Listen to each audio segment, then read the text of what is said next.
சூழலியல் பேரிடர்கள் குறித்த ஒரு இணையவழி கருத்தரங்கத்தில் உங்களிடம் உரையாற்றுவதில் மகிழ்ச்சி அடைகிறேன்.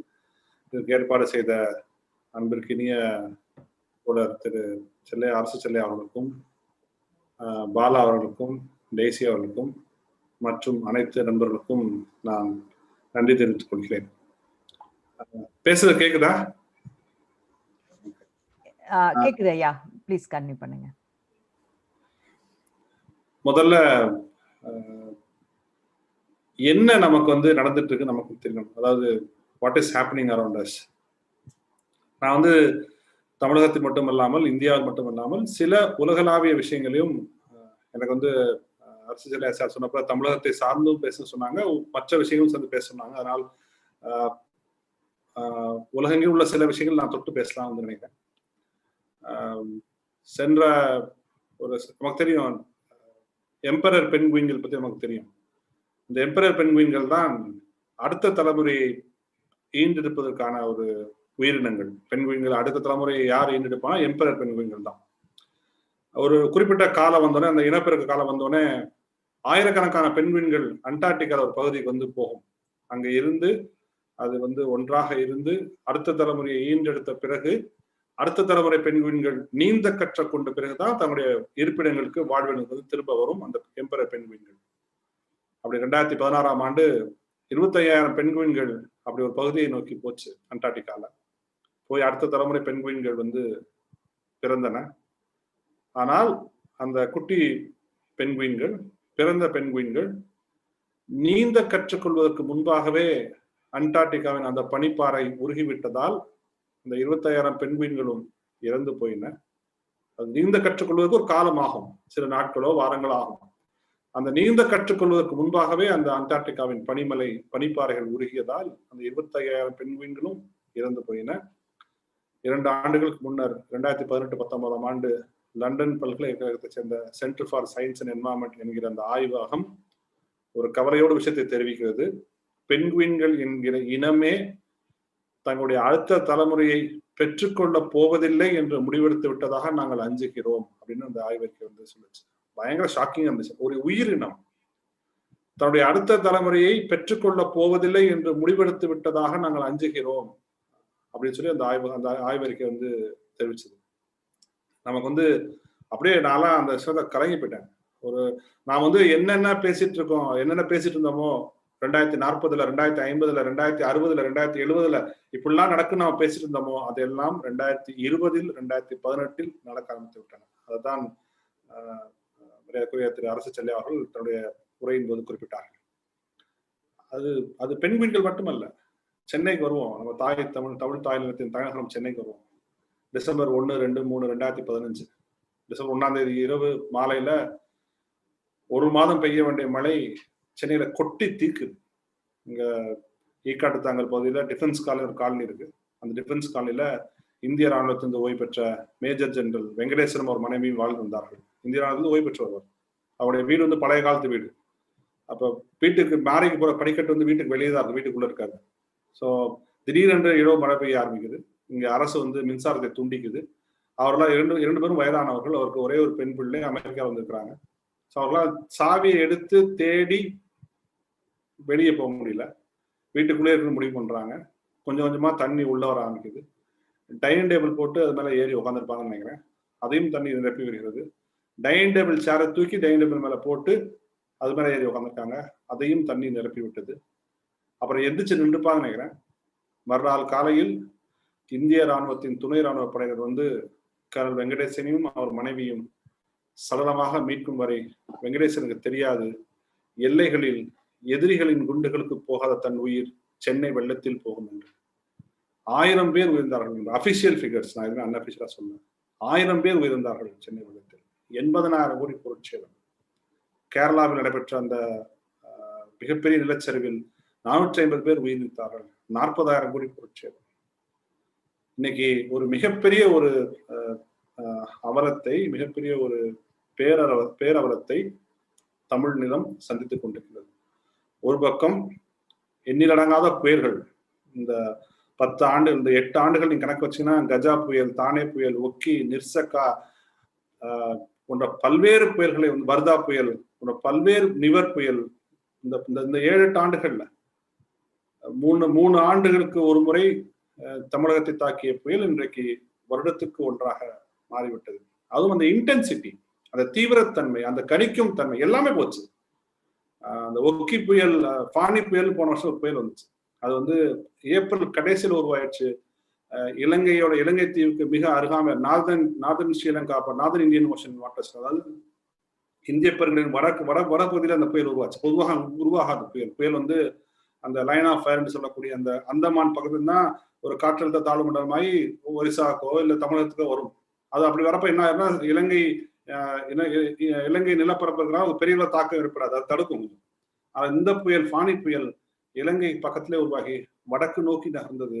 பொதுவாக ஒரு புயல் ஒரு காற்றழுத்த தாழ்வு நிலையாக, அதாவது டிப்ரெஷனாக உருவாகி அது அதிதீவிர காற்றழுத்த தாழ்வு நிலை, டீப் டிப்ரெஷன் ஆகி அப்புறம் வந்து புயலா மாறி அதிதீவிர புயலா மாறி மிக அதிதீவிர புயலா மாறும். பொதுவாக அப்படி மாறினாலும் கரையை கடப்பதற்கு 4 முதல் 7 நாட்கள் எடுத்துக்கொள்ளாது. பொதுவாக இதுதான் ஸ்டாட்டிஸ்டிக்ஸ் நமக்கு சொல்லுது, புள்ளிவிவரம் நமக்கு சொல்லுது. ஃபானி புயல் கரையை கடப்பதற்கு 10 நாட்களுக்கு மேலாக எடுத்துக்கொள்ளுது. ஏன்னா கிளைமேட் சேஞ்ச், காலநிலை மாற்றம் என்ன பண்ணுதுன்னா, பெருங்கடலோட வெப்பத்தை அதிகரிக்குது, ஓஷன்ஸோட டெம்பரேச்சர் இன்க்ரீஸ் ஆகுது.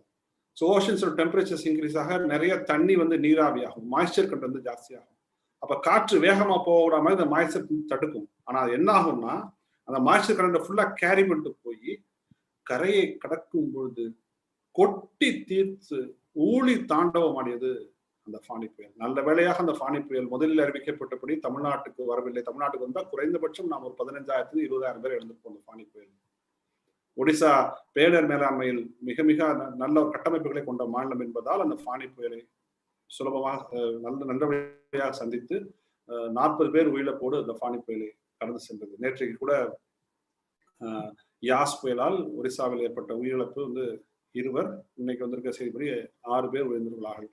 அதே ஒடிசா மாநிலத்தில் 99 வந்த சூப்பர் சைக்ளோனில் 10,000க்கும் மேற்பட்டவர்கள் உயிர் நீத்தார்கள்.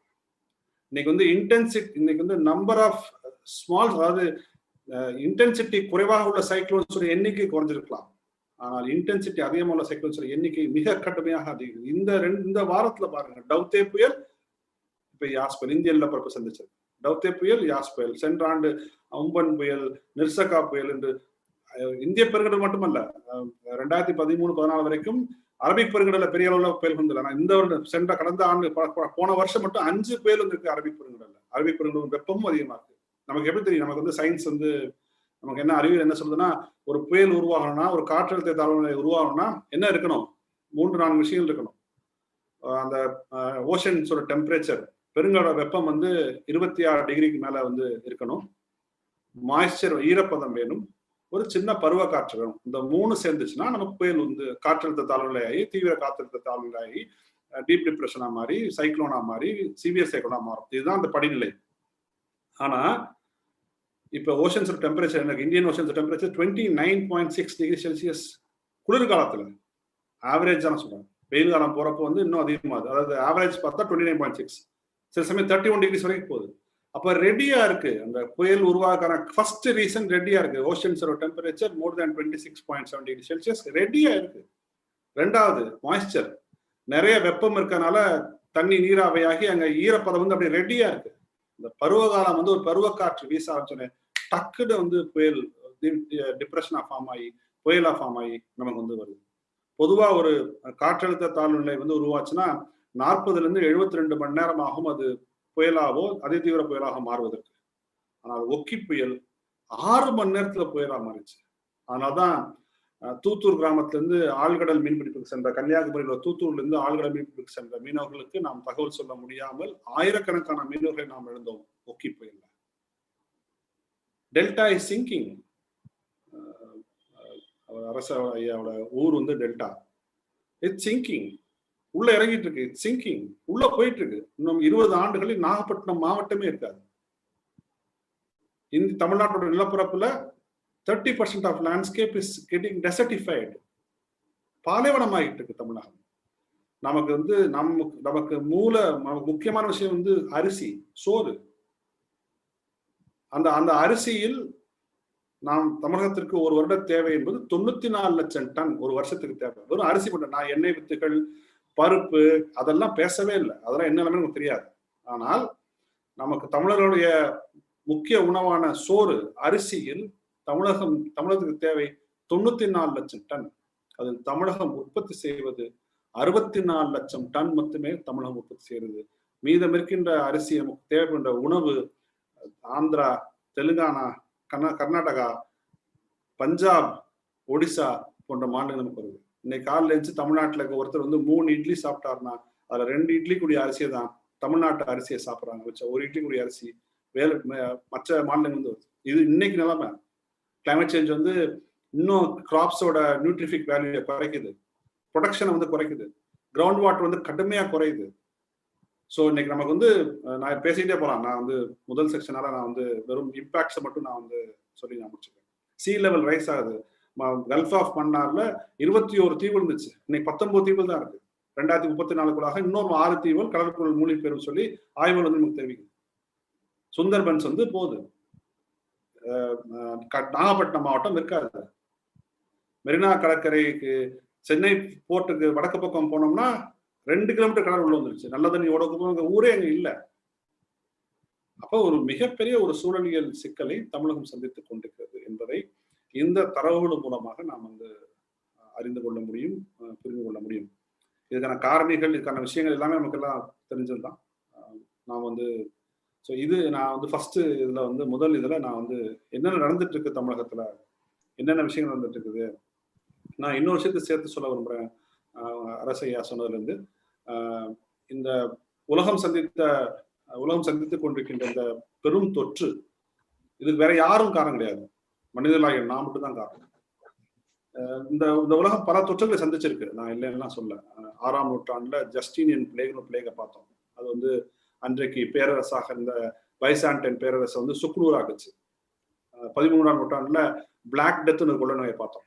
அந்த பிளாக் டெத் பல கோடிக்கணக்கான மக்கள் உயிரிழந்துச்சு. 18ஆம் நூற்றாண்டு ஸ்பானிஷ் ஃப்ளூ பார்த்தோம். 5 கோடி மக்கள் இறந்து போனார்கள் ஸ்பானிஷ் ஃப்ளூ. 5 கோடி, 50 கோடி மக்கள் பாதிக்கப்பட்டார்கள் ஸ்பானிஷ் ஃப்ளூ. அதாவது இன்ஃபெக்டட் பீப்புள் 50 crores, 5 கோடி பேர் பாதிக்கப்பட்டாங்க. இதே மாதிரி 3 வேவ் இருந்துச்சு. செகண்ட் வேவ்ல அதிகமான மக்கள் இறந்து போனார்கள். இப்ப எப்படி கொரோனா நமக்கு தாக்குதோ அதே மாதிரி தான். கடந்த நமக்கு மனித இனம் பல கொள்ளை நோய்கள் பார்த்திருக்கு. போலியோ பார்த்திருக்கு, ஸ்மால் பாக்ஸ் பார்த்திருக்கு, எல்லாத்தையும் பார்த்திருக்கு. ஆனால் போலியோ, ஸ்மால் பாக்ஸுக்கும் இப்போது வந்துள்ள கொரோனாவுக்கும் ஒரு மிகப்பெரிய வேறுபாடு உள்ளது. ஸ்மால் பாக்ஸ் பெரியம்மை நோயை உண்டாக்குறது வேரோலியா அப்படிங்கிற வைரஸ், போலிஸ் பித்திஸ் அப்படிங்கிற நோயை உருவாக்குறது போலியோ வைரஸ். இவை ரெண்டும் வெறும் பேத்தோஜன்ஸ், வெறும் கிருமிகள் தான். ஆனால் கடந்த 35 ஆண்டுகளாக, கடந்த 100 ஆண்டுகளாக, குறிப்பாக கடந்த 35 ஆண்டுகளாக மனிதர்களுக்கு கிருமிகளால் ஏற்படக்கூடிய தொற்று நோய்களில் கிட்டத்தட்ட 60 முதல் 70% தொற்றுகள் விலங்கியல் தொற்றுகள் என்பதை நாம் புரிந்து கொள்ள வேண்டும். It's zoonotic diseases. Ebola, AIDS, SARS, MERS, corona, இது எல்லோ ரிவர், இது எல்லாமே விலங்குகள் மனித தொற்றுவை. இது ஏன் நமக்கு சேலஞ்ச் தெரியுமா? வெறும் பேத்தோஜென்ஸா இருந்தா, வெறும் கிருமிகளா இருந்தா, வெறும் வெரோலியா கிருமியோ அல்லது போலியோ கிருமியா இருந்தா அதை நீங்க தடுப்பூசி போட்டோ இல்ல மருந்து கண்டுபிடிச்சோ நீங்க ஒழிச்சிட முடியும், அழிச்சிட முடியும். ஆனால் ஜூனாட்டிக் வைரஸ் என்பதால் நீங்க அழிக்க முற்பட்டீங்கன்னா அது மியூட்டேஷன் ஆகும். முதல் விஷயம். வேற ஏதாவது விலங்குக்குள்ள கூட போய் ஒழிஞ்சுக்க முடியும். அது ஒரு எலிக்குள்ளேயோ ஒரு மானுக்குள்ளேயோ எதுக்குள்ளே போய் ஒழிஞ்சு, அது விலங்கியல் நோய், விலங்கியல் வைரஸ் ஒரு விலங்குக்குள்ள போய் ஒழிஞ்சுக்க முடியும். அதால சோ அந்த விலங்கியல் வைரஸ் போய் வேற ஒரு விலங்குக்குள்ள போய் ஒழிஞ்சுக்கிட்டு அங்க ஒரு மியூட்டேஷன் ஆகி அங்கிருந்து மறுபடியும் வேற ஒரு நோயாக நம்ம தாக்கக்கான வாய்ப்பு. இதுக்கு முக்கியமான காரணம் மனிதர்கள் காடுகளை சென்று ஆக்கிரமித்ததுதான் ஒரே ஒரு முக்கியமான காரணம். Habitat loss. யாரோட ஹேபிடேட்? நம்ம ஹேபிடேட் இல்ல, காட்டுகளின் ஹேபிடேட்டான காடுகள் அழிக்க போய் ஏற்பட்ட மனிதர். நீங்க யோசிக்கலாம், 30,000-40,000 ஆண்டுக்கு முன்னாடி நம்ம காடுகளை தான் வாழ்ந்தோம். ஆமா, காடுகளை தான் வாழ்ந்தோம். ஆனா நம்ம என்னைக்கு காடுகள்ல இருந்து அந்நியப்பட்டு விலகி வாழ ஆரம்பிச்சோமோ அன்னைக்கு நமக்கும் காடுகளுக்குமான உறவு என்பது உணர்வு ரீதியா மட்டுமல்ல, உடல் ரீதியாகவும் மறந்து போய்விட்டது. நம்ம அதை தயவு செஞ்சு புரிஞ்சுக்கணும். It's not only by emotional connect, but biological connect நமக்கும் ஃபாரஸ்ட் கிடையாது. 20,000-30,000 ஆண்டுக்கு முன்னாடி நம்ம காடுகள்ல வாழ்ந்த போது அந்த வைரஸ்க்கு எதிரான ஒரு கட்டமைப்பை நம்ம உடம்பு வச்சிருந்திருக்கலாம். எவல்யூஷன் நம்ம வெளியே காடுகள் வெளியே வந்து ஆரம்பிச்சப்போ அந்த விஷயமே இல்லாம போயிருக்கலாம். நமக்கு தெரியாது. அப்ப காடுகளுக்கும் நமக்குமான உறவு என்பது உணர்வு ரீதியாக மட்டுமல்ல, உடல் ரீதியாக மறந்து போய்விட்டதுதான்.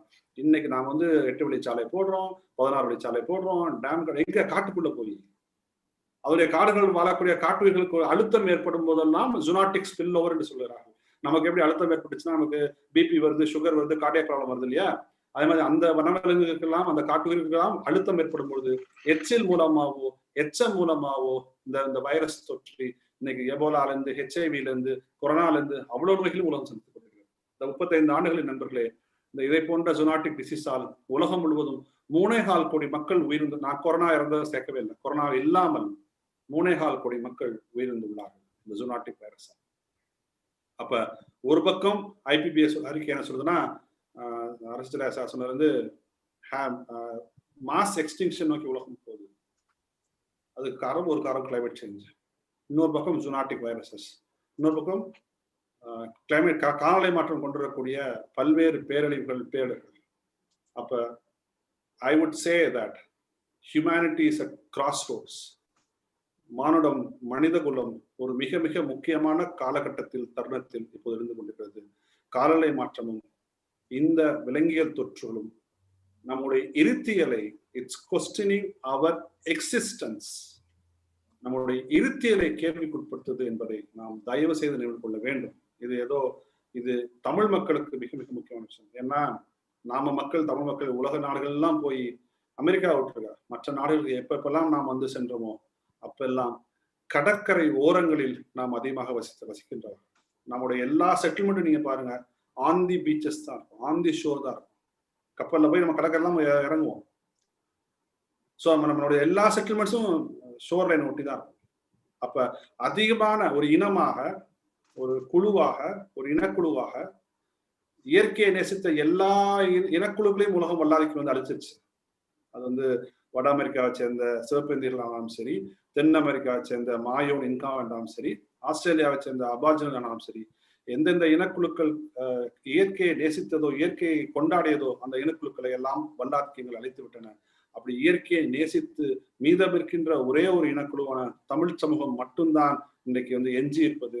நம்முடைய கடமை உலகத்தை, தமிழர்களை காப்பாற்ற மட்டுமல்ல, உலகத்தை காப்பாற்றுவது, உலகத்தை நடத்தி செல்வது தமிழராய நம்முடைய ஒவ்வொரு கடமை என்று சொல்லி இந்த வாய்ப்புக்கு நன்றி தெரிவித்துக் கொள்கிறேன். நன்றி, வணக்கம். நான் வந்து சொல்ல நினைக்கிறேன், தமிழ் நிலப்பரப்பு சொல்றது இன்னைக்கு தமிழ் மக்கள் வாழக்கூடிய தமிழகத்தை சொல்றாங்க. நாளைக்கு தமிழ் ஈழம் வரலாம், வேற எங்கேயும் நாடு வரலாம், அதெல்லாம் வேற. தமிழ் நிலப்பரப்பு வந்து ஒரு அற்புதமான ஒரு புவியியல் அமைப்பு. தமிழகத்தின் நிலப்பரப்பின் மேற்கு பக்கம் வந்து மேற்கு தொடர்ச்சி மலை, கிழக்கு பக்கம் வந்து கடற்கரை. ஸோ பல்லாயிரம் ஆண்டுகளாக இந்த காவேரி டெல்டா நம்ம ரொம்ப பெருமையா பேசுறோம் இல்லையா, சோழ நாடு சோழலாம் பேசுறோம் இல்லையா, அது எப்படி உருவாச்சுன்னா, மேற்கு பக்கம் இருக்கின்ற மலைகள்ல வந்து மழை பெய்யும், அந்த மழை வந்து தண்ணி வந்து அரிச்சிட்டு கீழே வரும், கல் மண்ணை அரைச்சு கொண்டு சேர்த்தது தான் காவேரி டெல்டா. அவ்வளோ ஒரு அற்புதமான நிலவியல் அமைப்பு வந்து தமிழகத்தோட நிலவியல் அமைப்பு. அப்ப நமக்கு கடற்கரை இருக்கு, மலைகள் இருக்கு, சமவெளி பகுதி இருக்குது. பாலையாதல வந்து சிலப்பதிகாரம் எப்படி சொல்றதுன்னா நெய்தல் இருக்கு நமக்கு. பாலையாதல எப்படி சொல்றதுன்னா சிலப்பதிகாரம், குறிஞ்சியும் முல்லையும் முறைமையில் தெரிந்து பாலை என்பது ஒரு படிமம் கொண்டு தான் சொல்லுது. பாலை என்கிற ஒரு நிலப்பரப்பு வந்து மருத நிலமோ குறிஞ்சி நிலமோ இல்லை முல்லை நிலமோ தன்னுடைய இயல்பை இழந்துதான் பாலை என்பது ஒரு படிவம் கொள்ளுன்னு சொல்லி சொல்லுது. ஸோ அப்ப இந்த நிலப்பரப்பு தான் வந்து பாலைவனமா மாறுது நம்முடைய செயல்களால் இல்ல பல்வேறு இயற்கை காரணிகளால். அப்ப இன்னைக்கு இந்த விஷயங்களை வந்து நாம் புரிந்து கொள்ளாமல் இன்டிஸ்கிரிமினேட்டா வந்து மணல் அள்ளுறது. நான் வந்து ஒரு தொடர்வண்டியில போகும்போது கண்ணை மூடிட்டே போகும்போது கீழே பார்த்து ஆத்துல தண்ணி ஓடிச்சுன்னா கேரளான்னு சொல்ல முடியும், ஆத்துல லாரி ஓடிச்சுன்னா தமிழ்நாடுன்னு சொல்ல முடியும். அப்படிப்பட்ட ஒரு நிலை தான் தமிழ்நாட்டில் மணல் சார்ந்த விஷயங்கள்ல வந்து இருக்குது. நிலத்தடி நீர் வந்து குறையுது, நீர்நிலைகள் ஆக்கிரமிக்கப்படுறது வந்து முக்கியமான காரணியா இருக்கு. இது எல்லாவற்றையும் கூட இந்த அனல் மின் நிலையங்கள், நீங்க வந்து 20 ஆண்டுகளுக்கு முன்னால் எனக்கு ஞாபகம் இருக்கு, ஒவ்வொரு சட்டமன்ற தேர்தலின் போதும் ஒவ்வொரு எம்எல்ஏவோ அல்லது சட்டமன்ற உறுப்பினரோ அமைச்சரோ அறிவிப்பார், நான் வெற்றி பெற்றால் இந்த ஊரில் ஒரு அனல் மின் நிலையம் அமைப்பேன்னு சொல்லி ஒரு வாக்குறுதி கொடுப்பார். அப்படி உருவாக்கப்பட்டதான் மேட்டூர் அனல் நிலையம் ஆகட்டும், இல்லை தூத்துக்குடி ஆகட்டும், இல்லை நெய்வேலி பரங்கிப்பேட்டை ஆகட்டும், ஒவ்வொரு எலெக்ஷன் மேனிஃபெஸ்டோல இருக்கும். ஆனால் கடந்த 10-12 ஆண்டுகளாக பூவலை நண்பர்கள் உள்ளிட்ட பல்வேறு அமைப்புகளும் இது குறித்து விழிப்புணர்வு ஏற்படுத்தியதால் இன்னைக்கு ஓரளவுக்கு அது குறைஞ்சிருக்கு. ஆனாலும் இன்னமும் நாம் வந்து சில அரசியல் கட்சியோட தேர்தல் அறிக்கை பார்த்தீங்கன்னா, we will set up a coal power plant at this place தான் இன்னமும் சில அறிக்கைகள் வந்து வருது. அது ஒரு சேலஞ்சிங் டாஸ்க். அப்ப நம்முடைய என்ன இங்க என்ன சிக்கல்னா, இந்த தமிழகம் வந்து 2 வகையில வந்து செயல்படணும். ஒன்று மிட்டிகேஷன், கிளைமேட் சேஞ்சுக்கான காலநிலை மாற்றத்திற்கான காரணிகள் என்னென்ன அதை கண்டறிஞ்சு அதை எப்படி குறைக்கிறது. தெர்மல் பிளான்ஸ் ஆகட்டும், டிரான்ஸ்போர்ட்டேஷன் ஆகட்டும், ஃபாரஸ்ட் லேண்ட் யூஸ் பாலிசி, அதாவது நில பயன்பாடு மாற்றமாகட்டும், இது மாதிரி பல்வேறு விஷயங்கள் அதை நாம் புரிந்து கொண்டு அதுக்கு எதிராக அதுக்காக செயல்படணும். ஒன்று. 2வது அடாப்ஷன். புயல் வரும், இனிமேல் புயல்லாம் நீங்க குறைக்க முடியாது, ஏன்னா அது நடந்துருச்சு, அந்த மாற்றங்கள் நிகழ்ந்து போச்சு. புயல் வரும், அதை எப்படி நீங்க அதை சந்திப்பதற்கு நீங்க எப்படி தயாராக போறீங்க? ரெசிலியன்ஸ், நீங்க எப்படி ஒரு புயல் வந்து திருப்பி எப்படி மீண்டு எழ போறீங்க? அப்போ உங்களோட ரெசிலியன்ஸ் கோஎஃபிஷியன்ட் என்ன, உங்களோட அடாப்ஷன் ஸ்ட்ராட்டஜி என்ன, இது எல்லாவற்றையும் வைத்து தான் இன்னைக்கு என்ன ஒரு பெரிய சிக்கல்னா, காலநிலை மாற்றம்னா கிலோ என்ன விலைன்னு கேட்கக்கூடிய அரசாங்கம் தான் இது முந்தின அரசாங்கம் வந்து இருந்துச்சு. கிலோ என்ன விலை தான் கேட்பாங்க. அவங்க கிளைமேட் சேஞ்சா, அது என்ன கிலோ விலைன்னு கேட்பாங்க. ஏன்னா அப்படிப்பட்ட அரசாங்கம் தான் இப்போ இருந்துச்சு. ஆனால் இன்றைக்கு பதவியேற்றுள்ள திமுக அரசு வந்த பிறகு சுற்றுச்சூழல் துறையை என்வாயர்மெண்ட் அண்ட் கிளைமேட் சேஞ்ச் என்று மாற்றி இருக்கிறார்கள். அதுக்கு நாங்கள் பல்வேறு விஷயங்களை எல்லோரும் தொடர்பு கொண்டு பேசினோம். எங்களுடைய பூவுலகோட சுற்றுச்சூழல் தேர்தல் அறிக்கையில அதை வந்து கொடுத்துருக்கோம். இன்னொரு முக்கியமான விஷயம் இன்னைக்கு அரசாங்கம் செஞ்சிருக்கு, நீர் வளத்துக்கு தனியாக ஒரு அமைச்சரவை வந்து உருவாக்கியிருக்கு. இதுவும் எங்களுடைய 10 ஆண்டு கோரிக்கை. ஏன்னா பிடபிள்யூடியோட சேர்ந்து வாட்டர் ரிசோர்சஸ் டிபார்ட்மெண்ட் இருந்துச்சு. அவங்களுக்கு பிடபிள்யூனா உடனே கட்டடம் தான், அவங்களுக்கு வந்து சஸ்டைனபிள் டெவலப்மெண்ட் கிடையாது. பில்டிங் எப்படி கட்டுவா, கட்டமா போட்டு பில்டிங் எப்படி கட்டுவா, அவ்வளவுதான். ஆறுனா என்ன, ஆற்றுப்படுகைனா என்ன, வெள்ள வடிகால், வெள்ள சமவெளி பகுதினா என்ன, ஃபிளட் பிளைன்ஸ்னா என்ன, இதெல்லாம் அவங்க தெரியாது. அப்ப இந்த அரசு வந்த பிறகு நீர் வளத்துக்காக தனியாக அமைச்சரவை வந்து உருவாக்கியிருக்காங்க. ரொம்ப ரொம்ப பாசிட்டிவா பாக்குறோம்.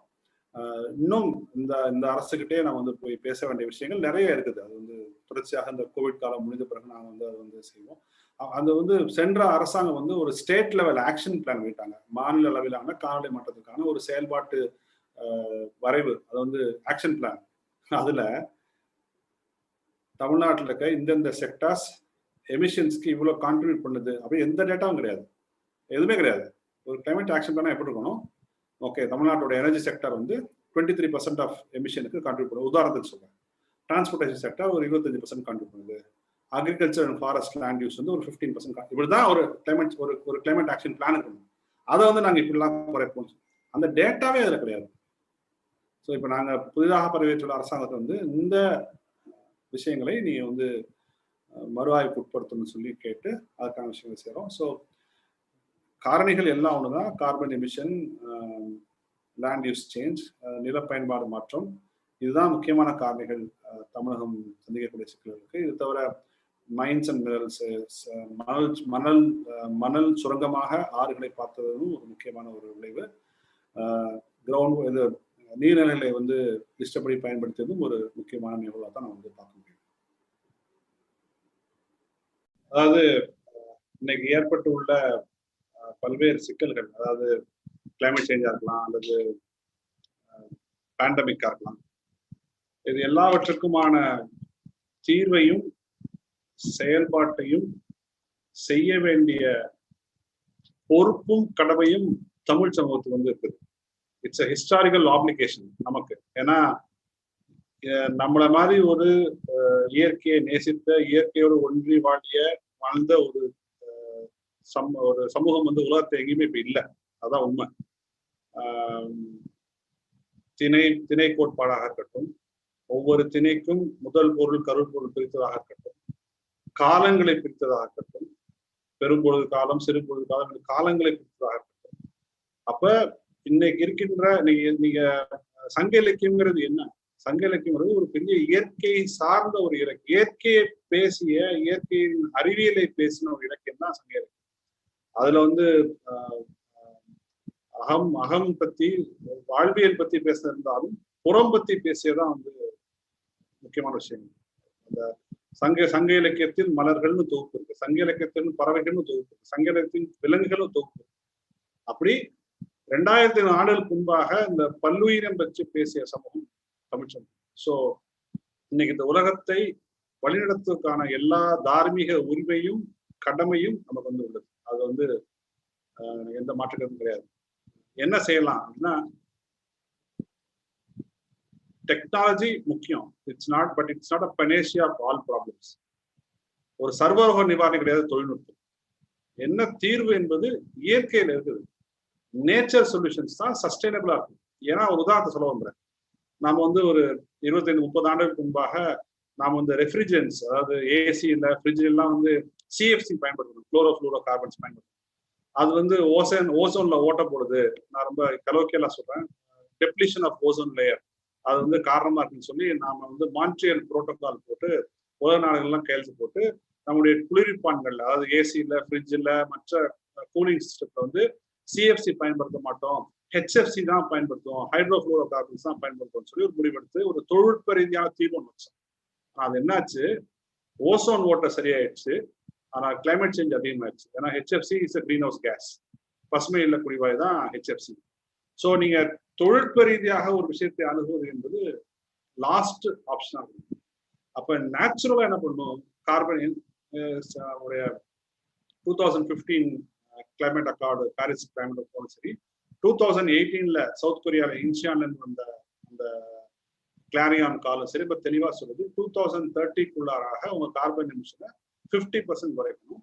2050க்குள்ளாராக உங்களுடைய கார்பன் எமிஷன் நெட் ஜீரோ வரும். நெட் ஜீரோனா பெரும் கடல்களும் காடுகளும் எவ்வளவு கார்பனை வாங்கிக்கிறதோ அவ்வளவுதான் நீங்க எமிட் பண்ண முடியும், அது ஒன்றும் எமிட் பண்ண முடியாது.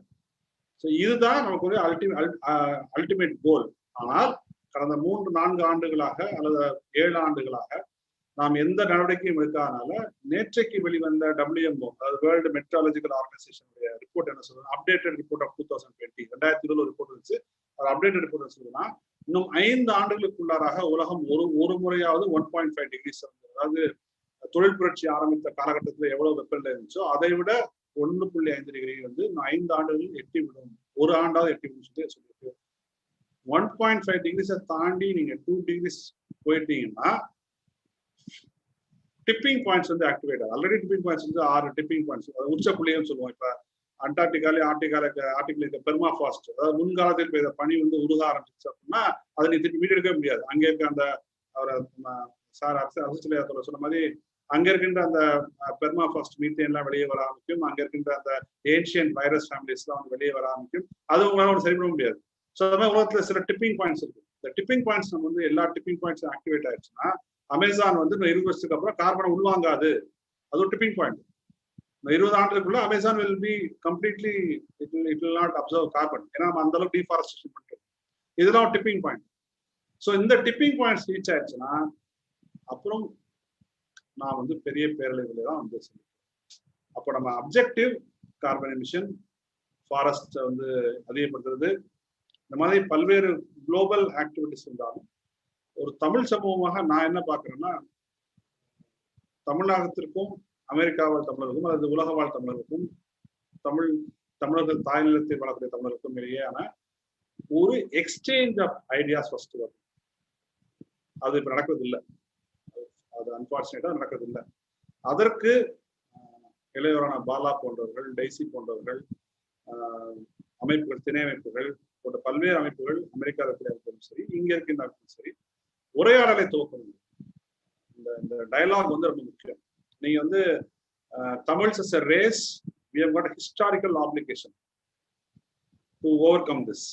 ஸோ அப்ப நமக்குள்ளாராக உலகளாவிய தமிழர்களுக்காக ஒரு உரையாடல், ஒரு கருத்து பரிமாற்றம், டேட்டா எக்ஸ்சேஞ்ச் பண்றது. நான் என்னோட கனவை நான் சொல்லிடுறேன். நான் வந்து ஒரு ஹம்மிங் பேர்டா தான் இருக்க. வாங்காரி மத்தை வந்து கதையை எப்பவுமே சொல்லுவேன். ஏன் சொல்லுவேன்னா அது ஒரு பாசிட்டிவான ஆஸ்பெக்ட். ஒரு காடு தீப்பிடிச்சு எரியுது. அப்போ வந்து காட்டுல உள்ள மிருகங்கள்லாம் வந்து சும்மா படுத்திருக்கு, சிங்கம், புலி, யாரும் சும்மா படுத்திருக்கு. ஆனா ஒரே ஒரு ஹம்மிங் பேர்ட் மட்டும் பக்கத்துல இருக்க ஒரு நீரில் போய் ஒரு சின்ன அழகுல, குட்டி அழகுல வந்து ஒரு சொட்டு தண்ணி கொண்டு அந்த தீ மேல ஊத்து. இது ஒரு தடவை இல்லை, பல தடவை செஞ்சுக்கிட்டே இருக்கு. போகுது, தண்ணி எடுக்கிறது, ஊத்துது, போகுது, தண்ணி செஞ்சுக்கிட்டே இருக்கு. ஒரு சில மணி நேரம் கழித்து ஒரு முயல்குட்டி வந்து அந்த ஹம்மிங் பேர்டை கூப்பிட்டு, இது வாங்காரி மத்தை சொன்ன கதை. அவங்க நோபல் பிரைஸ் வாங்கணும்னு நீ யாருன்னு போய் ரிப்போர்ட்டர்ஸ் எல்லாம் கேட்கறாங்க. அது வரைக்கும் வாங்காரி மத்தை யாருன்னு தெரியாது. அப்போ அவங்க சொல்றாங்க, நான் யாருக்கு, நானா தான் நான் சொல்லிட்டேன், நான் சுந்தரராஜன், நான் போலின்னு சொல்லிட்டேன் சொல்லியிருக்கேன். ஆனா அவங்க வாங்காரி மத்தை இல்லையா, அவங்க கதை சொல்றாங்க. கதை அவங்க சொன்னாங்க. ஸோ காடு தீப்பிடிச்சிருது. அப்போ வந்து முயல்குட்டி கூப்பிட்டு அந்த ஹம்மிங்-பேர்டை கூப்பிட்டு கேட்குது, லூசா நீ, அவ்வளவு பெரிய யானை படுத்து இருக்கு, அது போய் தும்பிக்கை தண்ணி வந்து அணைச்சிடலாம். சிங்கம் படுத்து இருக்கு, அது செய்யல. புலி படுத்து இருக்கு, நீ செய்யல. நீ யோர நெல்லி போட்டா, நீ ஒரு சின்ன உயிரினம், உன்னால் என்ன செய்ய முடியும்னு சொல்லி அந்த முயல்குட்டி வந்து ஹம்மிங்-பேர்டை பார்த்து கிடைச்சான்.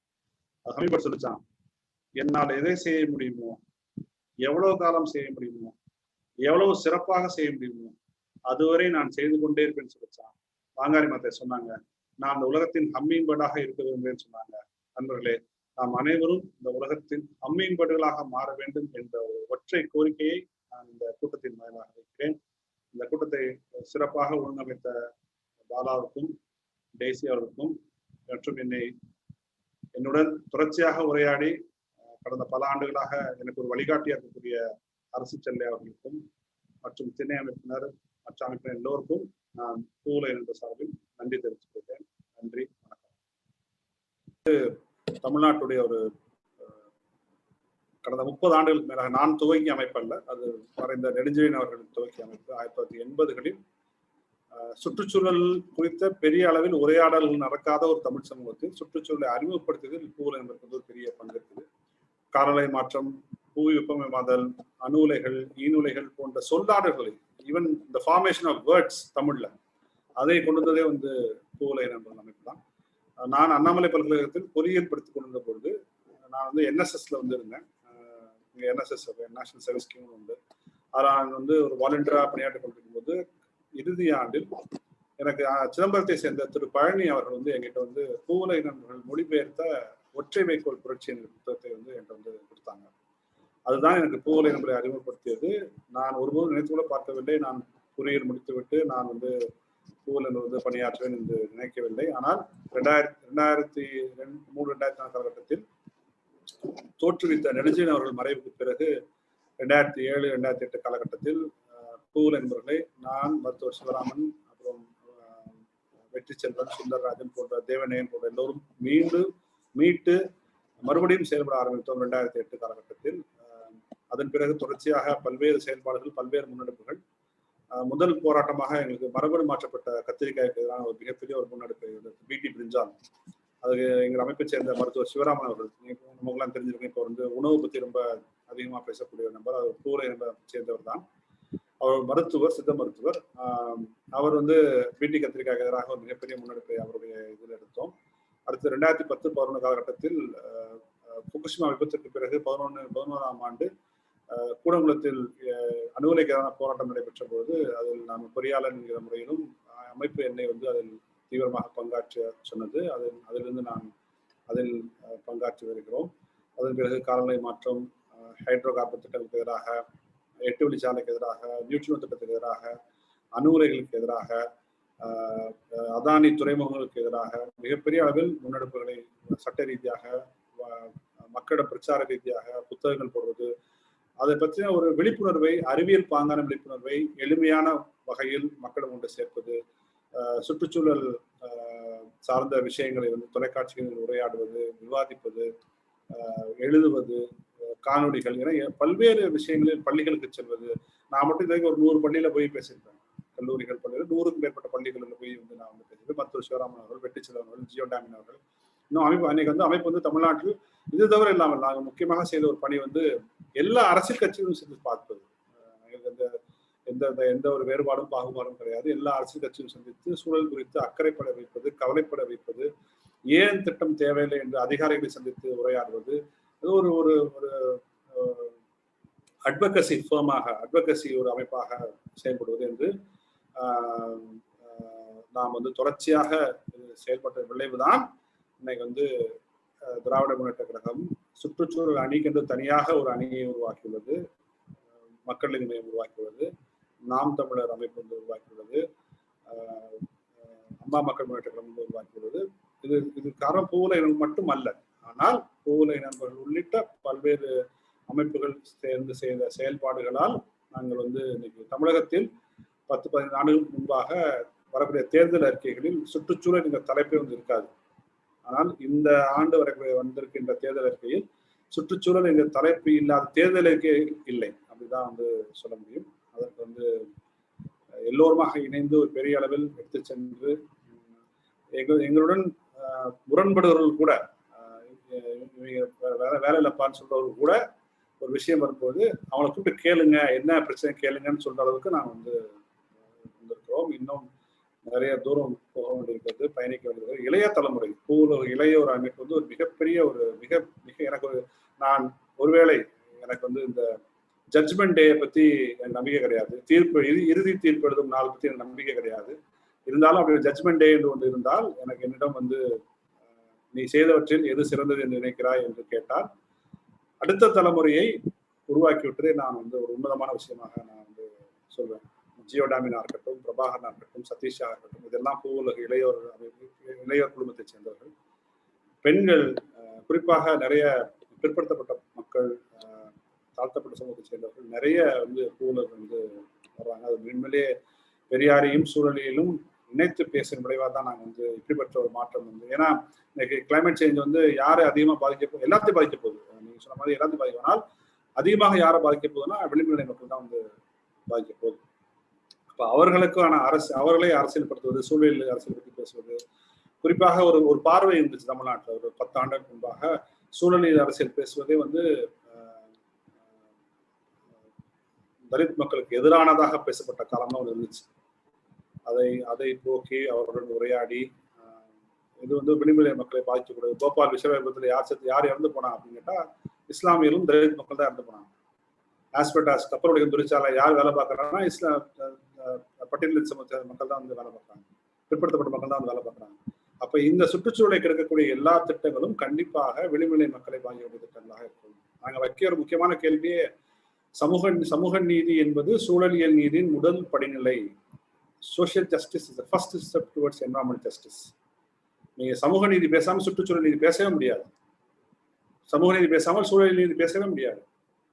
ஆனா உங்களுக்கு அணு உலைகளை அமைக்க கடற்கரை தான் வேணும்னா பெசங்கல் அமைப்பீங்களா? கடற்கரைய இது அணு உலைய பெசங்கல் கடற்கரை இருக்குல்ல, அங்க அணு உலை வைப்பீங்களா? வைக்க மாட்டாங்க. ஏன்னா மேட்டுக்குடி மக்களும் பணக்காரர்களும் வாழக்கூடிய பகுதி. 8 வழிச்சாலை போகணும்னா வெஸ்ட் மாம்பலம் வழியா 8 வழிச்சாலை போகுமா? போகாது. அதுல இருக்க அந்த அரசியல் நுட்பத்தை நாங்க தெளிவா புரிஞ்சுக்கோம். நாங்க கருப்பும் பச்சையும் சேர்ந்தவர்கள். அது நான் ரொம்ப தெளிவா சொல்ல விரும்புறேன். கருப்பும் பச்சையும் சேர்ந்த கொள்கை தான் எங்களுடைய கொள்கை. எங்களை ரொம்ப தெளிவா சொல்றோம். there is no environmental justice without social justice. அதுல எந்த இரவுல எத்தனை கேள்வி கேட்டாலும் எங்கள் அமைப்பை சேர்ந்த எல்லோரும் இதே வார்த்தை மாறாமல் பிசகாமல் நாங்கள் சொல்லுவோம். அப்ப தமிழ்நாட்டில் நீங்க கேட்டீங்கன்னா சூழலியல் அரசியலை வெகுஜன மக்களிடம் எடுத்து சென்று, வெகுஜன மக்கள் நான் குறிப்பிடுவது பிற்படுத்தப்பட்ட மக்கள், மிகவும் பிற்படுத்தப்பட்ட மக்கள், தாழ்த்தப்பட்ட மக்களிடம் எடுத்து சென்றதில் பூவுலக என்பதற்கு ஒரு பெரிய பங்கு இருக்கிறது. ஏன்னா பூவுலக என்பது வர்றதுக்கு முன்னாடி தமிழ்நாட்டில் சூழலியல் பேசுறதுன்னா குப்பை அள்ளுறது, குப்பை எடுக்கிறது, அது முக்கியம். நான் ரொம்ப குறைவாக ஒரு மதிப்பு இல்லை. கடல் ஆமைகளை பற்றி பேசுவது, கடல் ஆமைகள் ரொம்ப ரொம்ப முக்கியம், நாங்களும் அதை பற்றி பேசுவோம். ஆனால் மக்களின் வாழ்வாதார சிக்கல் குறித்து அதிகம் பேசப்படாமல் இருந்தது. அணு உலை போராட்டமாக இருந்தது வாழ்வாதார சிக்கல், மீத்தேன் போராட்டமாக இருந்தது வாழ்வாதார சிக்கல், 8 வழிச்சாலையாக இருந்தது வாழ்வாதார சிக்கல். அப்போ வாழ்வாதார சிக்கல்களை பேசாமல் என்விரான்மெண்டல் ரொமான்டிசிசம் பற்றி அதிகமாக பேசக்கூடிய விஷயங்கள் தான் தமிழ்நாட்டில் நிறைந்திருந்தது. அது எளிய மக்களின், விளிம்புநிலை மக்களின் குரலாக சூழலை மாற்றுவதற்கான முக்கியமான பணிகளை நாங்கள் செய்துள்ளோம். பேசிட்டே போகலாம், இருந்தாலும் ஒரு சின்ன இதாக தான் நான் இதை சொல்றேன்.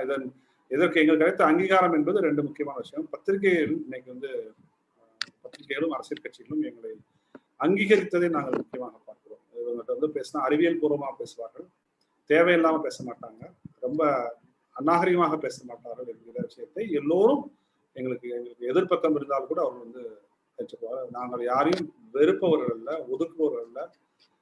ராஜா எங்க ஸ்டாலுக்கு வந்தா கூட மனமகிழ்ச்சியோடு வரவேற்றுதான் அவர் கையில புத்தகத்தை கொடுத்து அனுப்போம். அவருக்கும் சேர்த்துதான் நாம் சூழலில் அரசியல் பேசுகிறோம் என்பதை புரிய வைப்போம். யாரும் மனிதர்களாக பிறந்த உயிர் எல்லா உயிர்களுக்குமாக போராடக்கூடியவர்கள் யாருக்கும் எதிரிகள் அல்ல என்பதை நிறைவேற்றிக் கொண்டிருக்கிறோம். இதுதான் நான் சொல்ல